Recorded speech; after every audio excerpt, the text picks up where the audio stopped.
La naissance de la clinique, the birth of the clinic. La naissance de la clinique, une archéologie de la perception médicale, 1963, de Michel Foucault, présente le développement de la clinique, l'hôpital universitaire, en tant qu'institution médicale, identifie et décrit les concepts du regard médical et la réorganisation épistémique des structures de recherche de la médecine dans la production du savoir médical à la fin du XVIIIe siècle. Bien qu'à l'origine limité au discours académique du postmodernisme et du post-structuralisme, le terme de regard médical est utilisé en médecine, diplômé et en travail social. Le regard médical. Dans la généalogie de la médecine, connaissance du corps humain, le terme le regard médical identifie la pratique du médecin d'objectiver le corps du patient comme distincte et indépendante de son identité personnelle. Dans le traitement de la maladie, les structures intellectuelles et matérielles de la clinique et l'hôpital universitaire permettaient l'inspection, l'examen et l'analyse du corps humain. Pourtant, la clinique faisait partie des intérêts sociaux et économiques du pouvoir. Par conséquent, lorsque le corps du patient est entré dans le domaine de la médecine, il est également entré dans le domaine du pouvoir, où le patient peut être manipulé par l'autorité professionnelle du regard médical. Au XVIIIe siècle, lorsque les révolutions françaises de 1789 à 1799 et américaines 1775 à 1783 ont inauguré l'art moderne, ces événements ont également établi un méta-récit du discours scientifique qui a présenté les scientifiques comme des sages, en particulier les médecins, qui aboliraient la maladie et résoudrait les problèmes de l'humanité. Par cette perception culturelle, la société du XIXe siècle a remplacé le clergé médiéval, scientifiquement discrédité par des médecins. Le mythe de la sagacité médicale faisait partie intégrante du discours métanarratif de l'humanisme du siècle des Lumières, XVIIe ou XVIIIe siècle.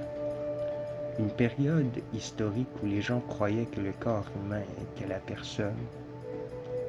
Un tel réductionnisme biologique a donné un pouvoir d'autorité aux médecins lorsqu'ils ont appliqué leur regard médical sur le corps du patient. Une interaction qui a permis une compréhension médicale sans précédent du patient et de la maladie. À son tour, la perception culturelle du regard médical était la capacité quasi mystique du médecin à découvrir la vérité cachée. Le changement épistémique. La thèse de Foucault sur la naissance de la clinique, hôpital universitaire, contredit les histoires de la médecine qui présentent la fin du XVIIIe siècle comme le début d'un nouveau système empirique, fondé sur la redécouverte des valeurs absolues du visible, de la réalité matérielle. La naissance de la médecine moderne n'était pas un mouvement de bon sens pour voir ce qui existait déjà, mais était en fait un changement de paradigme dans les structures intellectuelles pour la production de connaissances, qui a fait de la médecine clinique une nouvelle façon de penser le corps et la maladie et médecine. La clinique, constamment louée pour son empirisme, la modestie de son attention et le soin avec lequel elle laisse silencieusement surgir les choses au regard médical sans les déranger par le discours, doit sa véritable importance au fait qu'elle est une réorganisation en profondeur, non seulement du discours médical, mais de la possibilité même d'un discours sur la maladie. Dans cette optique, l'empirisme des 18e et 19e siècles n'était pas un acte impartial consistant à regarder, noter et rapporter la maladie présentée sous les yeux du médecin. La relation entre médecin et patient, sujet et objet, n'est pas celle de celui qui sait et de celui qui raconte, car les interactions médecin-patient ne sont pas des phénoménologies insensées qui existaient avant leur consultation, discours médical en tant que patient et médecin.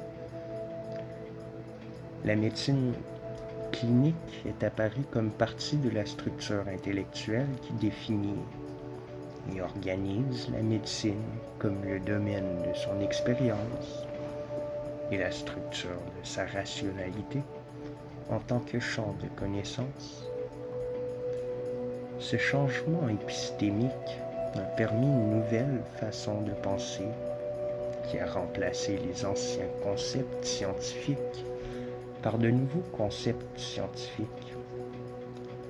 Dans l'ordre des choses, une archéologie des sciences humaines, 1966, Foucault a montré comment l'histoire a remplacé la taxonomie, la connaissance systématique a remplacé les collections de données, l'hôpital universitaire, la clinique, a été fondé sur la nouvelle pratique médicale de l'observation vérifiable, qui est scientifiquement plus précise que l'ancienne pratique médicale basée sur des interprétations religieuses de la maladie.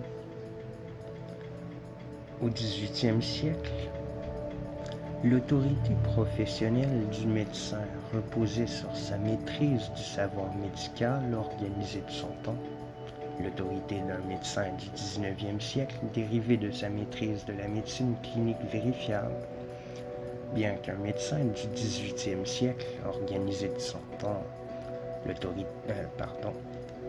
bien qu'un médecin du XVIIIe siècle examinerait un organe malade comme le ferait un médecin du XIXe siècle, mais en raison de leur culture médicale différente, chaque médecin parviendrait à une conclusion différente sur la cause et le traitement de la maladie.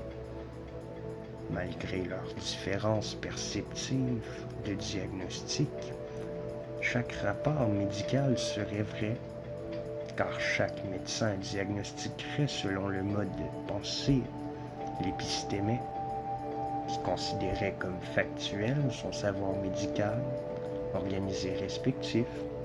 Ainsi, malgré leur recherche médicale à 30 ans d'intervalle, le père de la pathologie anatomique, Giovanni Battista Morgagni, 1682 à 1771, et le père de l'histologie,